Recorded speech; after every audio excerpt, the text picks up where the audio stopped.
So, welcome to this evening's replay webinar where we repeat the most, not necessarily most popular, but the most useful of our webinars to repeat. And tonight is dummies and screen time. Before we get on to the main portion of the webinar, just a few housekeeping rules. Cameras on or off, I don't mind. Obviously, it's 7 o'clock in the evening. So if you're feeling a bit evening, do turn your camera off. It's absolutely fine. But please do keep yourself on mute at all times. At the end, we will stop recording and we will throw open the virtual floor for questions, which you can either type into the chat box or shout out. So obviously unmute yourself at the end if you'd like to ask a question. Otherwise, stay on mute. Any questions, if you have questions as you go and you think, oh, I'm not sure I'm going to be able to remember that, do pop it into the chat box and I will come to them at the end. Come and go as you need. We all have children at home, probably pets, and we all need cups of tea or whatever stronger. So please do come and go as you need. You will get slides emailed to you when we receive your feedback form at the end. So your feedback form at the end will have your email address on, and Damon will send you a certificate of attendance plus the slides. So you don't have to take copious notes. As you may hopefully all know by now, these webinars are hosted by the Reach Out Early Years Strong Practice Hub team. Damon, Victoria, Jess and Lisa. We have got Damon and I've just seen Lisa arrive online as well tonight with us. So thank you to them for giving their time to me as well. So Stronger Practice Hubs, just a quick bit of background, which you may or may not know by now. Initially, these were funded by the DFE as part of the Early Years Education COVID-19 Recovery Package. They were well received, and actually the evidence that came from these was that this fully funded offer to early years practitioners was really, really useful in improving outcomes for the kids in their care. So now they have evolved into regional networks in England. And we're really looking at closing the gap, particularly between those advantaged and more disadvantaged children, particularly in those prime areas of learning. There are 18 Stronger Practice Hubs across the UK. Our Stronger Practice Hub is based at the Barn Nursery School in Greenstead Green. One thing that's open to everybody and I would recommend you have a look at is the Early Years Evidence Store. So this is an education endowment foundation resource which is online, and it just covers lots and lots of areas of the early years foundation stage. So it gives you current evidence, projects that are going on, sort of videos and hints and tips on different ways you can do different things. So not just in language and communication, although that's obviously my favourite bit, but things like numeracy, PSHE, all of those different things that you'll be working on across the curriculum. So if you're a newer practitioner, useful as you're starting your career. If you're a more experienced practitioner, definitely useful to go and have a look at, so that we don't fall into that trap of doing things the way we've always done them, which is what us longer term practitioners or professionals in any career often do. The hub can also offer you bespoke support. So if you do go online and have a little look on socials, and if you get the newsletter and you see lots of things on offer, but you're like, I really just want to know about this thing. We know that childcare isn't just a one size fits all. It's, it depends on your demographic, depends on your setup, how many children in your care, how many staff you've got. Do get in touch with the hub. They are all lovely and they can put you together a bespoke package of fully funded support. So, dummies and screen time. So, it'd be really useful for me actually if in the chat you could quickly pop in for me whether it's dummies or screen time that is your biggest issue in your setting. It would just be useful for me to know, because certainly when I started as a practitioner, it was dummies. And now obviously we have screen time. Or do you feel they're fairly 50-50? What are you thinking? I'm just going to put Damon on the spot now. Sorry. And just see if he can have a quick look at the chat and see what the rough spread is of dummies I'm versus on it. screen I'm on time. it. So we've got dummies screen time, dummies screen time, dummies screen time, screen time, mix. Dummies, both. Dummies, screen time, mix of both. Dummies, Okay. screen time. Dummies, screen time, mix both. It's a fairly even spread by the Yeah, sounds that's of it, pretty isn't even. it? Fairly even spread. Thank you. Sorry, I meant to tell you that before before we went live. I'm terrible to work with. Yeah, so it seems like a fairly even spread, doesn't it? And often these things can, open up really quite difficult conversations with parents. And I think for me, when I have difficult conversations with parents, even as a speech and language therapist, having evidence next to me is something really key that helps me to have those conversations. So hopefully this will give you a little bit of that and a little bit of feeling a bit more confident to have these conversations. We're going to start with dummies, as I think that's the easier one of the two, frankly.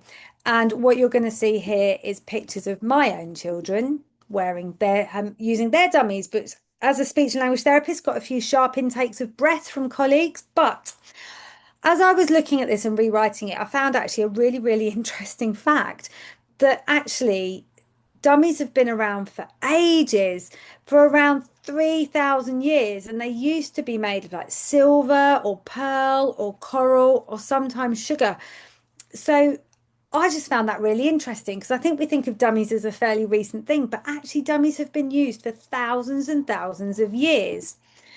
Now, this is my youngest. She loved a dummy. Um, as I say, both of my daughters did. Um, and I want to go through the pros because there are pros of using a dummy. It's not all bad news. Okay. So obviously, dummies are presumed to help settle babies to sleep. Okay. There's very little empirical evidence for this, but a lot of parents will say that actually put the dummy in and the children sleep better. Certainly, they're thought to facilitate the development of sucking in premature infants. So, those babies who are born too early to have developed their suck, swallow, breathe reflex will be given a dummy. You will see littlies in special care baby units with dummies to help to develop that. Dummies have been shown to provide pain relief in very young babies. So, that sucking is a pain reliever. Also, and I think this is actually really important, maternal stress has been shown to be lower in mothers of babies who use a dummy. So, actually, thinking about the quality of interactions and the amount of interactions that a baby might have will be better and more frequent potentially in a parent who is less stressed. So, that is also something to think about. Dummies are presumed to help children with reflux. And certainly that was my main driver for starting to use a dummy with my eldest, was a sort of colicky refluxy driver. Little evidence to support it, but again, anecdotally, a lot of parents will swear by it. And certainly there is research to say that dummies can prevent SIDS. Okay. Still not entirely sure about the relationship between the dummy and SIDS. But the studies have shown, and this is a wordy slide, which you can read more when you receive your slides at the end. But essentially, the protective effect of the dummy is really dependent on whether a dummy is used regularly. So if the dummy falls out mid-sleep, that's fine. But if a baby is used to going to sleep with a dummy, once you start that, you should continue that. Okay, so if you start using a dummy, you should continue to use it at night at the first sleep until the baby is past that kind of critical SIDS window. So that's, yeah, it's a big reason for using it. This is my eldest who won't thank me for this photo, but she did enjoy, rocking a good outfit in the back of the car with a dummy. So some of the cons of dummy use is they have been associated with GI infections, so tummy bugs and oral thrush. A lot of that has to do with the dummy hygiene. Um, they have been associated, and there's a strong association with dummy use and otitis media. So otitis media is the medical name for glue ear. Okay, so there has been a lot of research to show that dummy users do have more glue ear. There can be dental caries and malocclusion, and I've got a slide to show that in a minute. Dummy use has been associated with nipple confusion and teat confusion and decreased success with breastfeeding. And also there are some more unusual problems such as like latex allergies. So thinking then of dummies and speech. Now, this is an example of the kind of dental clues you get for your regular dummy users. So we see that kind of arch pattern in the front teeth. And actually, it was that I saw in my eldest that made me go, should probably knock this on the head now. But in terms of your dummies and speech, basically, when the dummy is in, children can't do vocal play as well as they can without a dummy. So I can't, if I have something in my mouth, make a b or a p or a m sound. I can't put my teeth together or my lips together if there is a dummy in the way. It's just not possible.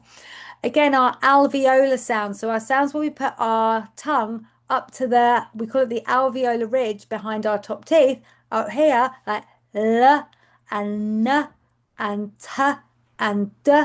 You can't do them when you've got a dummy in your mouth. Okay. So what you get is a phonological, so a speech sound process called backing. So where everything is basically our t and d sounds, which are produced at the front of the mouth, alveolar ridge, are produced at the back. So, let me have a think. So you basically get this go go go go go kind of thing. Can we go to the park again? So today would be good day, good day, something like that. Okay.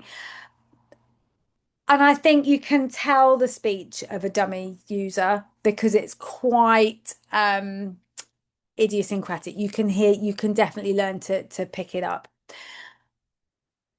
Other things won't be being done either, such as like blowing raspberries or producing that babbling. So ba ba ba ba da da da da da. You can't do it with the dummy in your mouth. We also see in terms of social communication, difficulty imitating facial expression uh, and mouth movements. So you can see that there's a slight social communication delay. There's not been much research into the direct relationship between dummies and the dental issues and speech problems, but certainly it can affect sounds where your tongue has to stay behind your teeth if your teeth aren't completely as low as they should be. And also the impact of glue ear. I've spoken in previous webinars about the impact of glue ear on speech and language development. So if you're using a dummy and you get more glue ear and you can't access speech and language, that's going to affect your acquisition of speech and language as well. So this was a really interesting paper that I found as well, which is a very theoretical paper, but I thought it raised a couple of interesting points. They were thinking about the age that a pacifier or a dummy should be withdrawn. And actually, there were two interesting points. So using a dummy limits that proprioceptive feedback. So that is the feedback that you can feel from your mouth about how your articulators work together. So what a young child is doing is building motor programs of how speech sounds are formed and work together.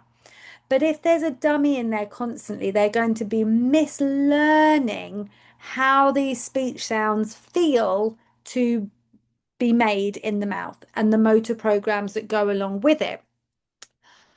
I've also spoken in previous webinars about how important listening is and monitoring our own speech as we're learning it. And I've talked before about how listening to speech is almost as important as practicing speaking speech. And thinking about it, if you have a dummy in your mouth, you are hearing incorrect forms of words and incorrect forms of sentences and phrases.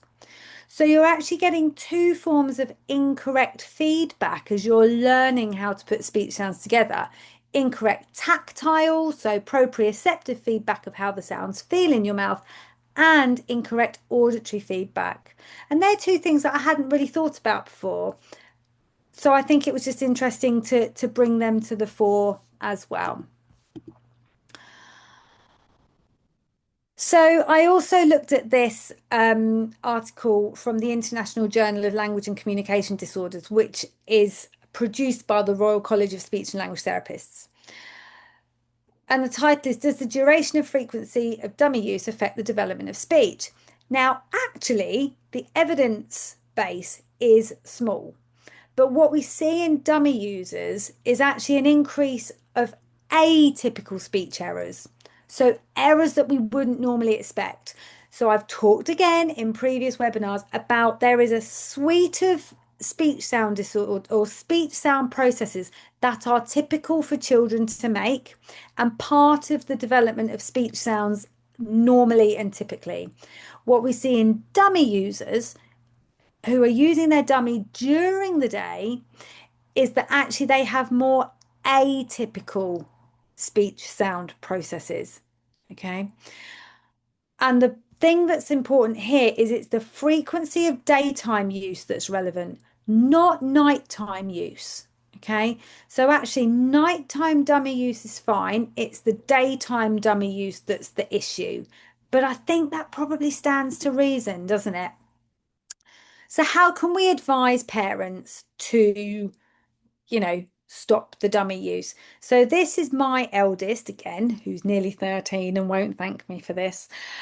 This is the day after the dummy fairy had been. So we gathered up all the dummies. So she was 3, so pretty late. But what the advantage was of this is that she could understand that we were giving up the dummy, and we collected all the dummies up, left them on the windowsill, and the next morning this beautiful Anna dress had been left there, and that was dummies done.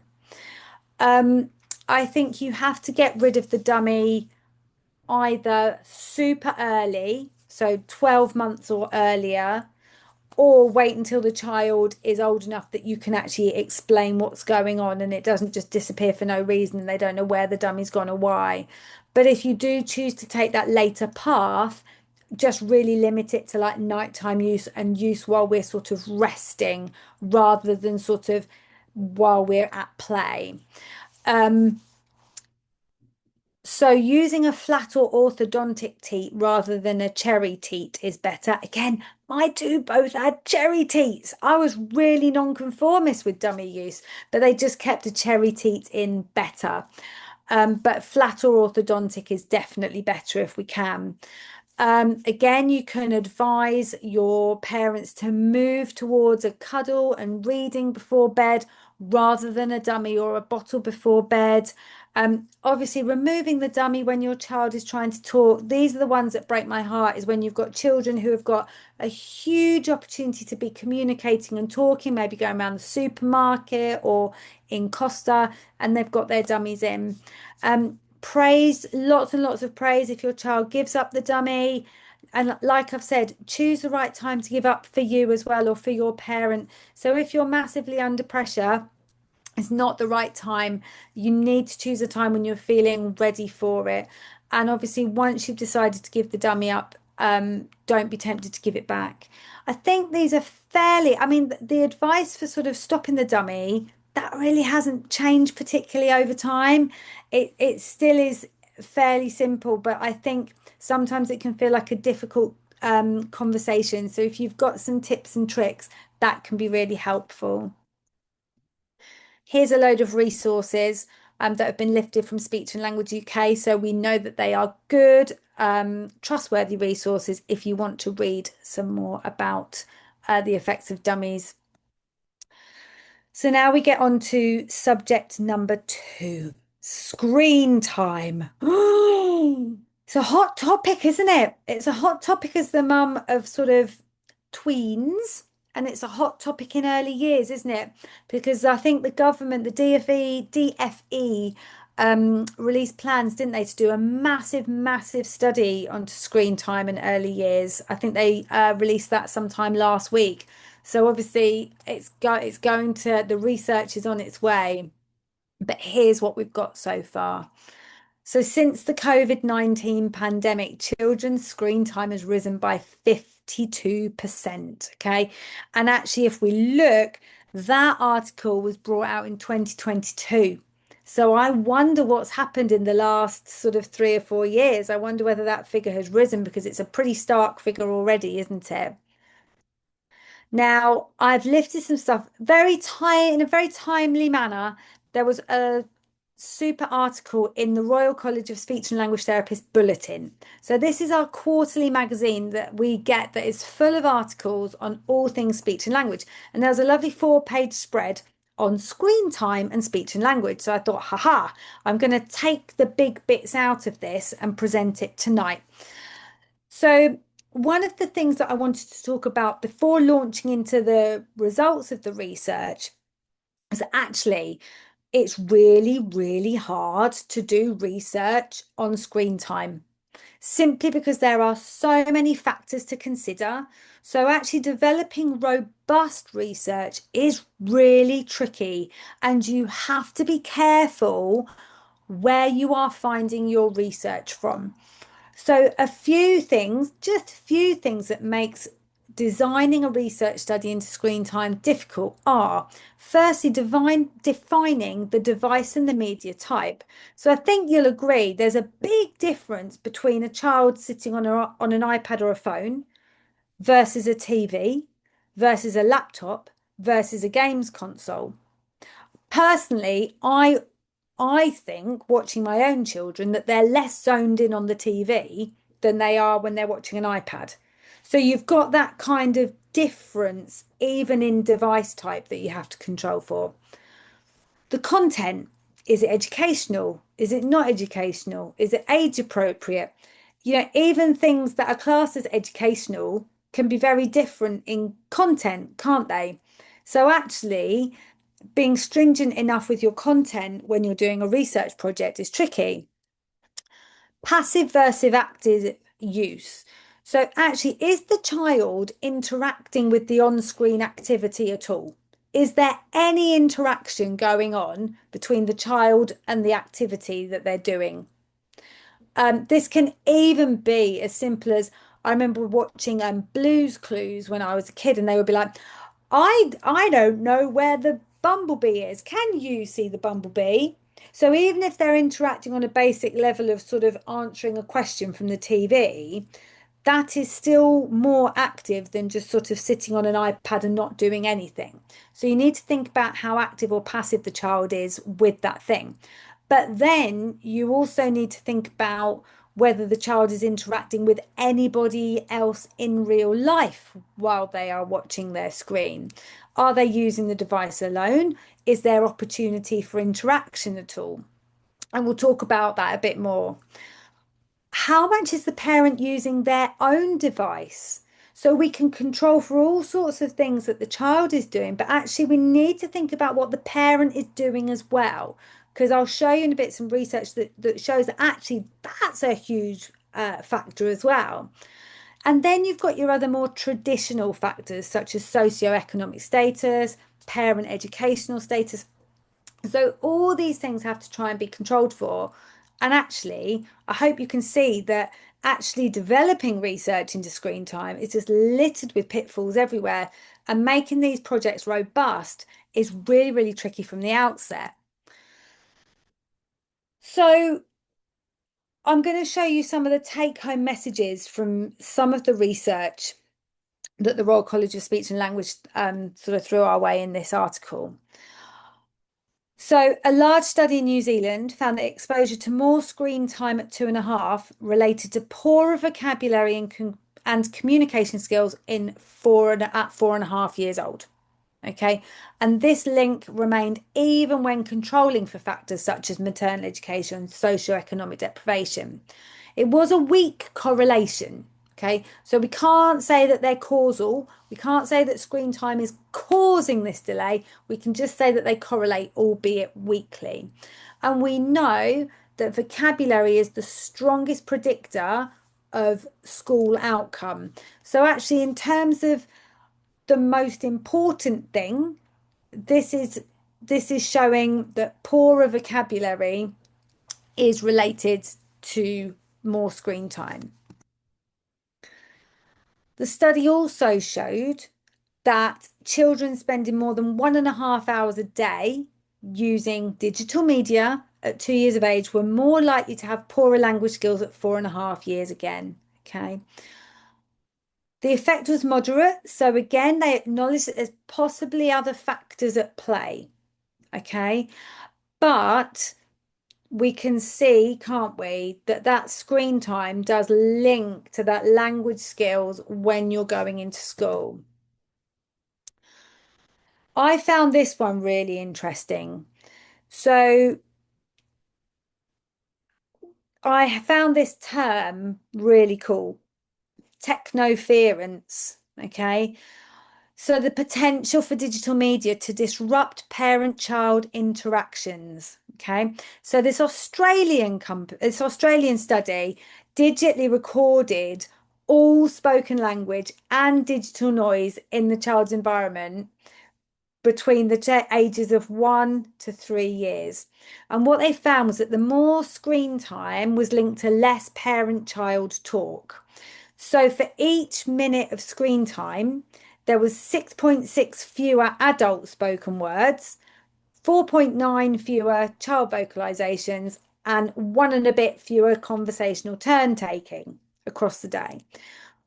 Now, that might not sound like an awful lot, but cumulatively, if this is across one day and the study was across 2 years, that is a lot fewer adult spoken words that the child is being exposed to.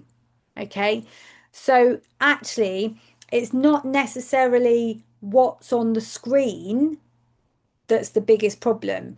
It's that reduction in parent-child interaction that is really, really big. Flip that on its head, when parents co-use digital media, children learn more from the content. So there was a study in 2021 where they designed apps to promote parent and child conversations. So, for example, one of the apps, parents and children recorded their voices to play back as animals, basically. And they were in different settings. So they became the animals and their chit chat was in different sort of settings across the app.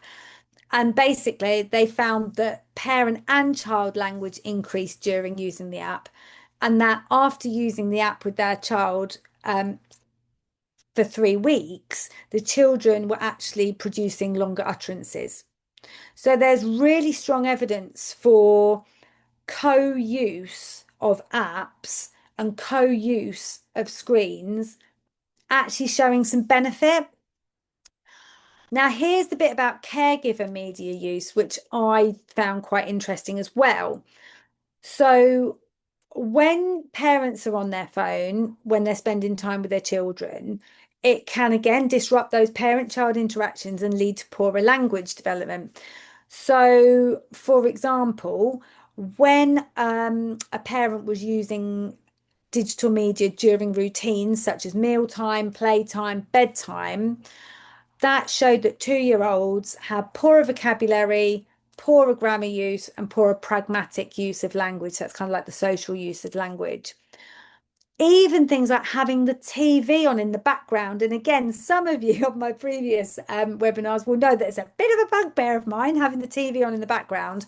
So a meta-analysis of 42 studies showed that actually having the TV on in the background was linked to poorer language skills in children, simply because their speech and language systems aren't fully developed enough to be able to filter out the background sound and listen more to the target sound, so the sound of the person who's speaking.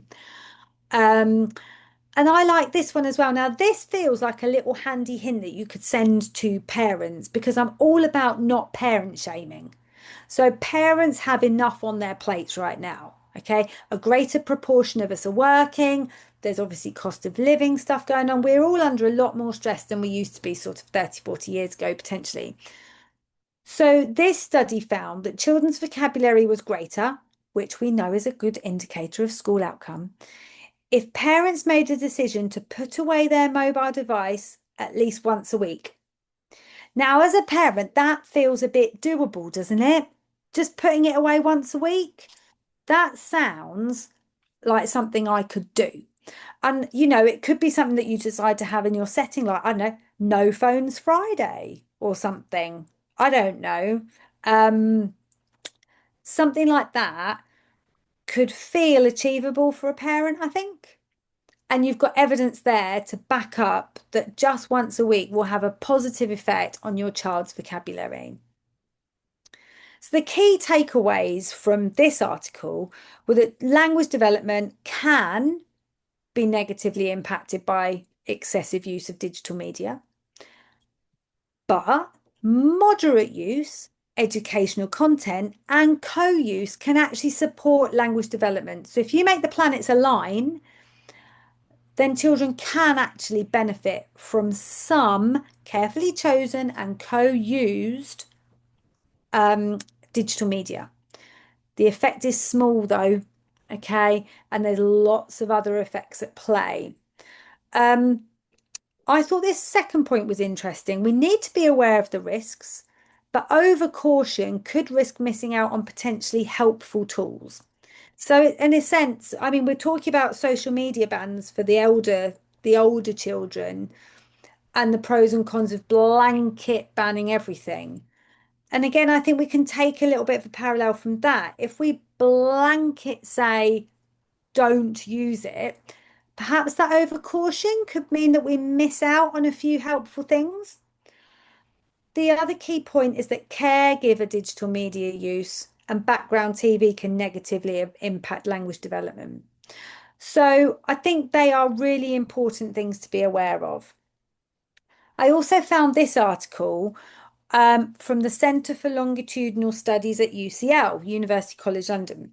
And the headline was Toddlers Spending 2 hours on Screens a Day. And I just wanted to kind of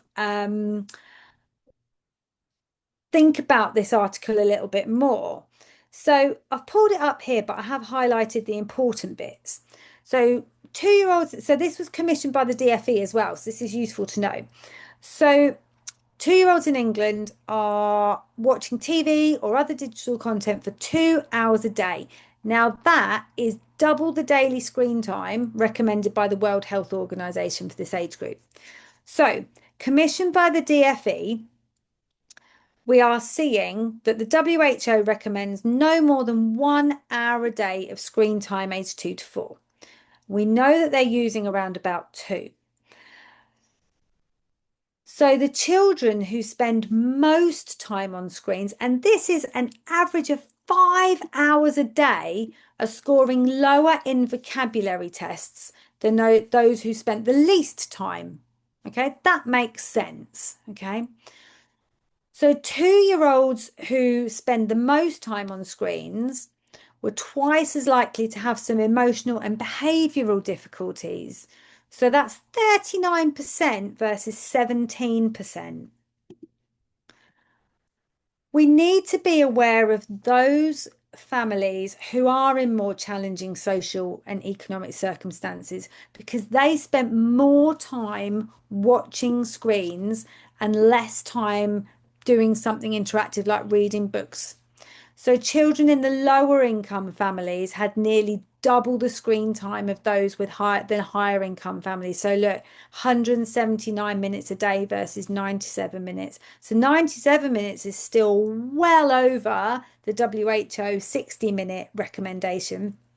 But those families in more socio-economically challenged environments are spending sort of triple the amount of time. Interestingly, as well, children of parents who reported symptoms of depression spend more time watching digital media as well.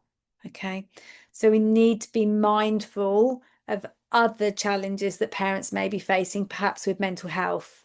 Okay.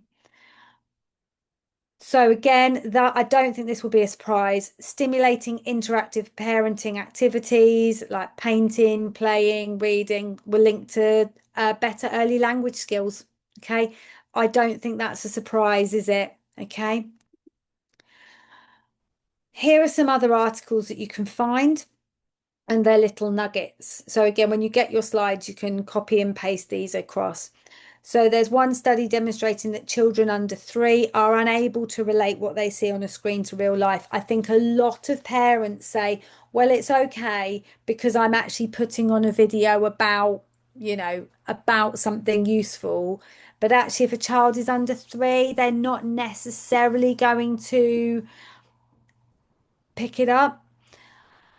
And this again is a bit of a demonstration of how hard it is to find, evidence that says the same thing. Because there's another one here that demonstrates that older children, so 2 to 6, can learn a bit from screen time. So, for example, in this study, children who watched Daniel Tiger had increased social skills. But look, especially when their parents spoke to them. So, again, we're rolling back to that parents being key in helping screen time to be beneficial. This one shows that infants who watch TV before 12 months and have 2 hours or more TV a day are 6 times more likely to have a language delay. So what can we do for our parents instead of, like I say, parent shaming them, because we just don't know what's going on always in their life. I think it's useful just to sort of give them the basics and give them the stuff they can do. Pay attention to what your child is watching. So educational programming is without doubt better than, I don't know, watching somebody open 50 Kinder Egg innards. Not that my children have done that. They've done quite a lot of that. Interact with your child during screen time. Okay. That's a really, really key thing. And I think one that I would add to this slide is and stay off your phone as much as you can. Okay. Trying to follow recommended guidelines about screen time. Try to be aware of that 1 hour cutoff if you can. And also just really encourage books and playtime. Okay. So all of these things feel to me quite gentle to be talking to parents about. And maybe again, just saying that maybe put your phone away once a week. I think we need to make it really bite-sized and achievable for our parents rather than sort of take it all away and these big sort of scary all or nothing approaches. Coming up next on the 20th, oh goodness me, it is the 20th of January. Didn't update that slide very well, did I? There's another replay next month. Damon will find the date for you and we'll decide what that will be. But on the 4th of February and the 10th of February, I am doing the next new webinar on auditory processing disorder, part of this suite of looking at the effects of hearing difficulties on the acquisition of speech and language. So please do come along to that if you are able to. All right, so that is the end of the teaching portion, and we will stop recording. I hope you found that useful.